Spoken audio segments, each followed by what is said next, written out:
Anna rajulan qala, ada seorang laki-laki, qala, dia berkata, lin nabi, kepada Nabi Muhammad sallallahu alaihi wasallam. Apa kata dia? Ausini, ausini, beri aku wasiat, beri aku pesan. Apa pelajaran dari hadis ini? Kalau ketemu ulama, ketemu orang soleh, minta pesan. Dulu begitu, kalau ketemu sama ulama, Ustadz, Kiai, Buya, kasih saya pesan. Gitu. Orang sekarang, Ustadz boleh foto. Salahkah minta foto? Enggak salah. Fotonya dicetak. Nanti ketika dilihat, ada ulama-ulama yang kita lihat wajahnya, kita ingat Allah. Bukan berarti wajahnya sama dengan Allah. Na'udzubillah. Laisa kamitslihi syai'un wa huwas samiul basir. Kun ma'allah, hendaklah engkau bersama dengan Allah. Illam takun ma'allah fakun man ma'allah. Hendaklah engkau bersama dengan Allah. Kalau engkau tidak bisa bersama dengan Allah, bersamalah dengan orang yang selalu bersama dengan Allah. Ketika engkau bersama dia, engkau mengingat Allah. Nah, jadi hadis ini memberikan pesan pada kita kalau ketemu sama ulama, ketemu sama orang soleh, ketemu sama orang baik-baik, sebelum berpisah jangan pernah lupa ausini, kasih saya pesan. Saya ketemu dengan ulama di Surabaya, lalu saya tanya, Kiai, ausini, kasih saya pesan Kiai. Apa kata beliau? As-sidqu fil qaul, al-ikhlas fil amal. Hendaklah engkau berkata benar dan beramal ikhlas karena Allah Subhanahu wa ta'ala. Jadi jangan pernah kosong daripada pesan-pesan ulama. Kenapa beda ulama, beda ustadz, beda kiai, pesannya beda? Mungkin mereka dapat ilham dari Allah. Ini orang ini kelihatannya, nanti kita misalnya 10 orang, 5 orang menemui ulama. Pesannya beda-beda. Setelah selesai keluar dari ruangan, tadi Kiai pesan apa sama kamu? Kata dia, bersedekahlah. Loh, kamu? Dia bilang saya suruh senyum, banyak-banyak senyum. Kenapa beda? Kita kan sama-sama muridnya. Kenapa pesannya beda? Mungkin yang ini bakhil, pelit. Maka ada kamu pesannya sedekah. Yang ini orangnya dermawan. Cuman pas ngasih uang mukanya ketat. Maka disuruh senyum. Beda orang, beda situasi, beda kondisi.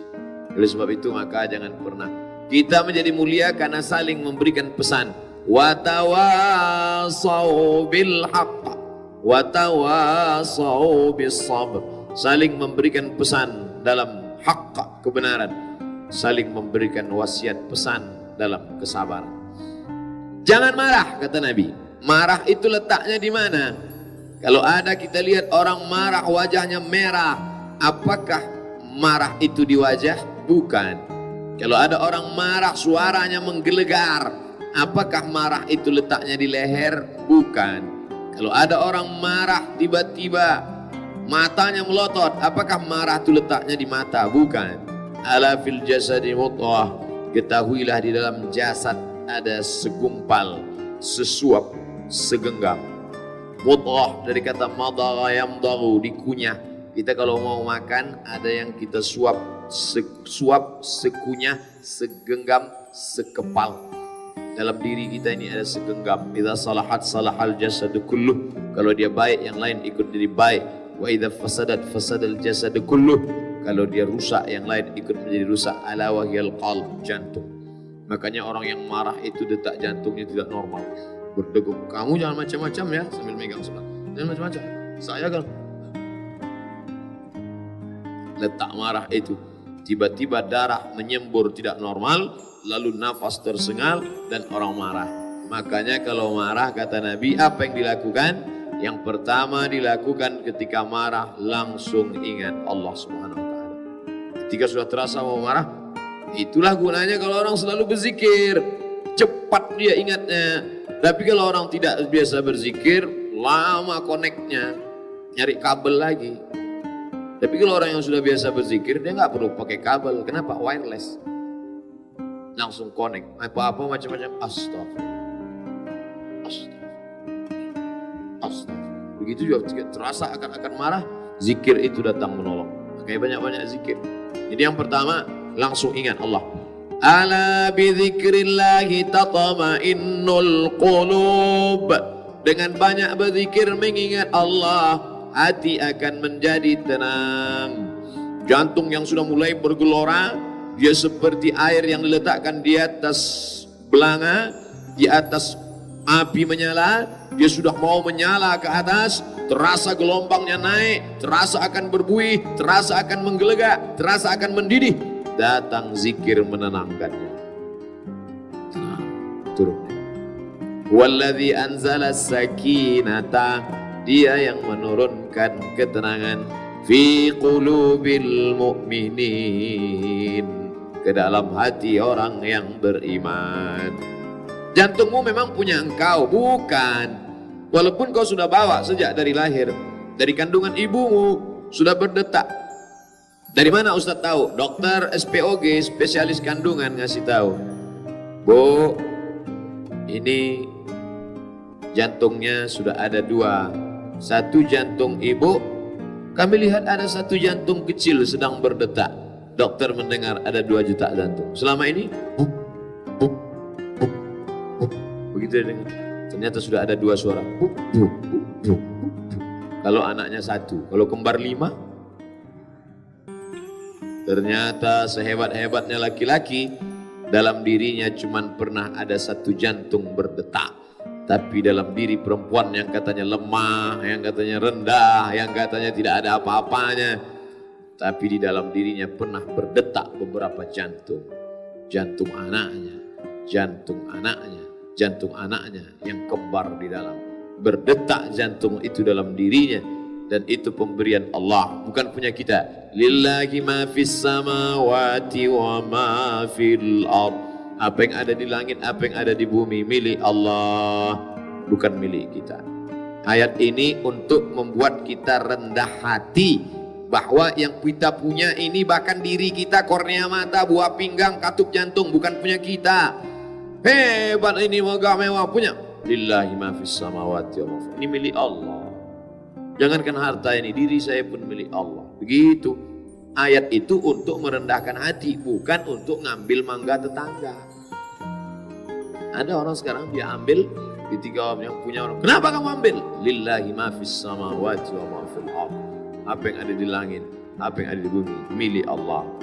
Untungnya si bapak yang punya pohon itu cerdas juga, dia ambil batu, dia lempar. Oh, kenapa bapak lempar? Lillahi ma fis samawati wa ma fil ard. Ini juga milik Allah SWT. Ketemu ente mainkan ayat. La taghdab, jangan marah. Tapi biasanya kalau orang sedang marah, ingatannya hilang. Artinya apa? Langkah yang pertama, kita sendiri ingat Allah. Langkah yang kedua, ada orang lain yang mengingatkan kita. Datang orang lain ngingatin kita. Karena kita ini sifatnya lupa. Namanya juga manusia, diambil dari kata nasia. Nasia itu lupa. Maka kita yang lupa, memang sudah ngaji hadis Arba'in Nawawi, hadis yang ke-16, hadis yang ke-16, hadis yang ke-16, tapi ternyata lupa. Datang teman mengingatkan. Tiba-tiba bapak ngelihat saya sedang ngamuk-ngamuk di pintu tol. Kamu, datang, Ustaz, ingat nggak kajian kita ke-16 Ustaz? 16 loh. Astagfirullah. Ternyata jamaah ingat. Apa kajian ke-16? La taghdab. Jangan marah. Jangan marah. Ada orang lain yang ingatkan kita. Yang ketiga, kata Nabi, robah posisi. Kalau marahnya sedang berdiri, nunjuk-nunjuk, duduk. Duduk. Ketika sedang berdiri, ingat. Oh, duduk. Mana kursi? Mana kursi? Mana kursi? Kenapa? Saya mau marah nih. Kalau marahnya sedang duduk, sedang rapat nih, marah, berbaring. Sebentar ya, saya ke belakang sebentar. Ada apa Pak? Ini rasanya sudah mau bangkit. Saya mau nyari, mana kasur? Kasur. Alhamdulillah, marah hilang, tidur. Itu yang ngasih tahu Nabi, robah posisi. Dan Nabi ini terapi menghadapi marah dari Nabi. Karena sekarang ada orang yang marah menggebu-gebu, Ini penyakit kejiwaan. Dia marah, menangani marahnya dia nggak bisa. Akhirnya dia pergi ke psikiater, psikolog. Psikolog, gimana nih saya kena penyakit? Apa? Marah, membabi buta. Oh, tenang ya, ini resep. Dalam hati psikiater, kamu masih lumayan membabi buta. Saya gajah bengkak nabrak babi buta. Marah gak tentuan. Yang keempat, ketika marah itu adalah gejolak api neraka. Gejolak api neraka mesti dipadamkan dengan air. Maka padamkanlah dengan air wudhu. Dipadamkan dengan air wudhu, bukan dengan nasi wudhu. Air wudhu. Begitu terasa marah, langsung pergi. Mana kamar mandi? Mana toilet? Mana keran air? Langsung wudhu, padamkan dia. Siram air ke wajah. Alhamdulillah. Udah wudhu gak mempan juga Pak Ustadz, mandi. Cari air dingin sampai menggigil kedinginan. Hilang marahnya. Itu yang ngajarkan siapa? Dia. Yang memberikan terapi bukan berdasarkan percobaan. Dia bukan terapis. Tapi dia adalah wa ma yantiqu 'anil hawa. Dia tidak mengikuti hawa nafsu. In huwa illa wahyu yuha. Melainkan wahyu dari Allah Subhanahu wa ta'ala. Oleh sebab itu maka ini kita mesti tahan. Dan di bulan puasa 30 hari lamanya membiasakan diri. Ini bulan Ramadan bukan bulan menumpuk amal. Ini banyak orang yang keliru. Ramadan bukan bulan menumpuk amal. Ramadan ini adalah madrasah, pelatihan, lokakarya, seminar, LPG, pembentukan karakter sifat yang dibentuk. Terutama judul kita hadis ini, marah. Insyatamahu ahadun, tiba-tiba sedang duduk nongkrong, ada orang ngajak kelahi caci maki. Hei, bejat, brengsek, kamu.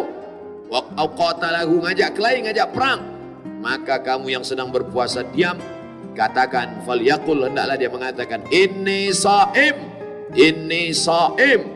aku sedang puasa, aku sedang puasa. Berani kamu sama saya? Aku sedang puasa. Takut kan? Takut sama saya kan? Aku sedang puasa. Kalau memang berani, mana jamaah kamu? Mana? Katanya kamu hebat. Mana? Aku sedang puasa. Ntar habis azan maghrib gitu. Ini orang masih membatasi dengan batasan limit tertentu. Salah, keliru. Makna kita berkata inni shaim, aku orang yang sedang dididik oleh puasa. Setelah ini marah terkendali. Tapi ada juga orang yang memahami, kata dia kalau sudah ngaji nggak boleh marah. Akhirnya nggak marah sama sekali.